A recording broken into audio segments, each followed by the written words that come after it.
matan nan sai ta fito, abba gida ka ci kaza kazan ubanka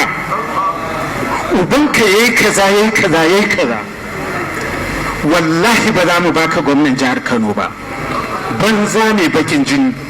Duwan gashi nan in mun kira yaron su ne ya faɗa, wallahi ba za mu baka gwamnan jihar Kano ba, banza mai bakin jini. Ta gama zagin uwata da ubana yana kabari, sai da aka rike ta.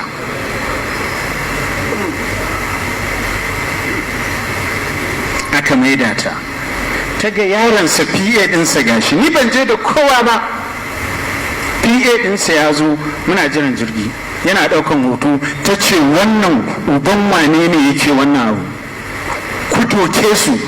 Yan uwansu suka fito da belt suka dinga dukan, sai da suka fasa masa nan, jini ya goshin ya fito. Kuma aka hana ni, ta ce ba zan hau jirgin ba, jirgin da ni na biya da kuɗi na gashi nan. Aka ce muna sit haka, aka ce sai dai in koma can ba.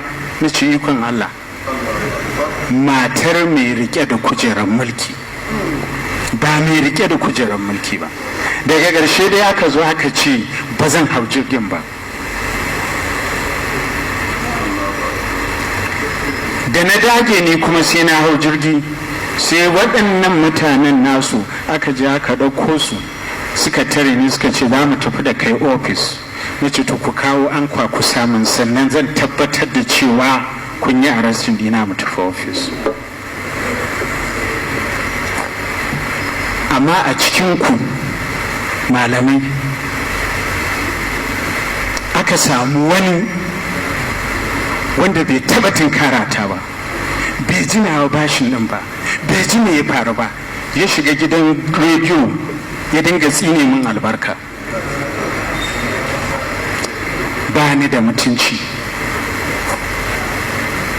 na ci mata mutunci, na yi kaza yadda ka san yana gurin aka yi. Shin wannan a matsayinsa na malamin addinin musulunci ya yi adalci ko bai adalci ba? Da za mu tsaya a gaban Allah subhanahu ta'ala zai iya kare kansa. To irin wannan abin muke so mu roƙe ku don Allah dan annabi a daina shi. Sai da na je wajen ubangidansa na ce to malam, ina so ka fahimta, ina girmama ku, ina ƙaunar ku, amma kaji. Malam ya ce ba mu ji daɗi ba, kuma mun kira shi mun yi masa faɗa, abubuwan da aka yi ba daidai ba ne. Ya kamata in ma yana so ya ji ya baka hujja, ya zo ya kafa hujja ya same ka. Na ce to malam, ni dai dama damuwa ta ku da kuke bayin Allah, kuke kamanta adalci, kuke magana da hujja. Ba na son wani abu da zai zo a ce na yi muku laifi ko na ci mutuncin malami. Har yanzu yana nan bai daina ba. Ina fata malam zai ja hankalinsa. Karan bana maganin zoman bana.